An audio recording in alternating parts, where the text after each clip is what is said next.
अस्सलाम वालेकुम, welcome back. आज बनाएंगे हम तरबूज का जूस, वाटरमेलन का जूस। यहाँ पे हम लेंगे half watermelon, ice cubes, sugar और हाफ लेमन जूस। तो बनाना स्टार्ट करते हैं। यहाँ पे हमने वाटरमेलन को छोटे छोटे पीसेस में काट लिया है। अब वाटरमेलन को हम ब्लेंडर जार में डाल देंगे, ठीक है। अगर आपके पास वाटरमेलन इतना मीठा नहीं है तो आप इसमें शुगर भी ऐड कर सकते हैं अपने हिसाब के मुताबिक, ठीक है। अब हम इसमें ऐड कर देंगे शुगर 1 टेबलस्पून और हाफ लेमन का जूस भी हम इसमें ऐड कर देंगे और पानी हमने इसमें बिल्कुल भी ऐड नहीं करना। अब हम अपने जार को ढक्कन लगाकर बंद कर देंगे।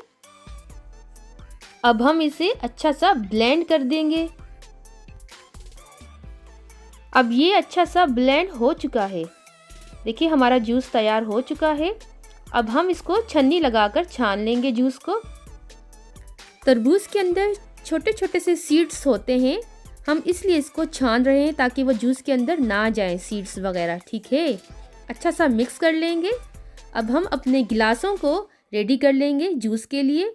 इस तरह से हमने रेडी कर लिया है। अब हम गिलासों में ऐड करने जा रहे हैं वाटरमेलन का फ्रेश जूस फ्रेंड्स।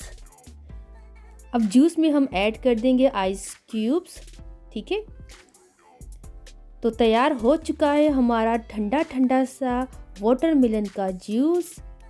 गर्मियाँ भी आ चुकी हैं फ्रेंड्स, तो ज़रूर ट्राई कीजिएगा घर पे वाटरमेलन का जूस। आप भी पिए, बच्चों को भी पिलाएं ये ठंडा ठंडा सा वाटरमेलन का जूस। तो मेरी तरफ से आप सबको अल्लाह हाफिज़।